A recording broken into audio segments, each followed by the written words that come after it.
in the yoga tradition, we understand that there are two states of mind which are, let's say, sickness or states of being unhealthy related to the mind.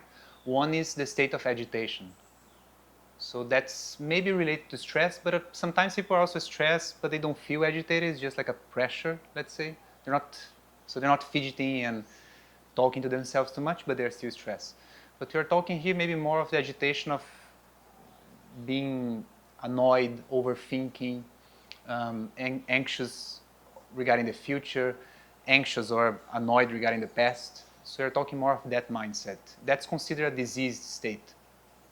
And then the other disease state will be the state of dullness, when we are not very clear of what's happening.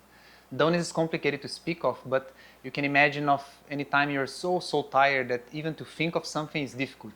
So it's a lack of capacity, let's say, to live, to experience, and even to enjoy. So those two states are the ones that we are trying to avoid. They are the states that are considered sick.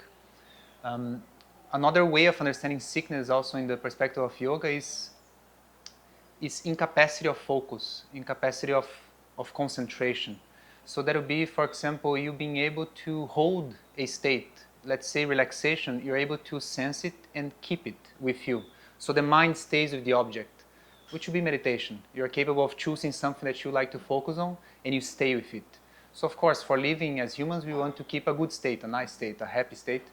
So the capacity of sustaining that in your mind and sustaining that in your body, because they are correlated. In order to do that, yoga, there will be several steps. So the nice thing of yoga is that it's a very holistic approach. So we have to look into changes of lifestyle. So that includes diet, relationship, routine, the way you sleep, the time you wake up, etc. Definitely things related to the body. So bringing the attention to the body, which means bringing the attention to the present. The body is always in the present. And also the body is it's easier to read than the mind. To know if you're stressed, if you're sad, if you're tense, it's always better to go through the body because the body will be more clear than the mind.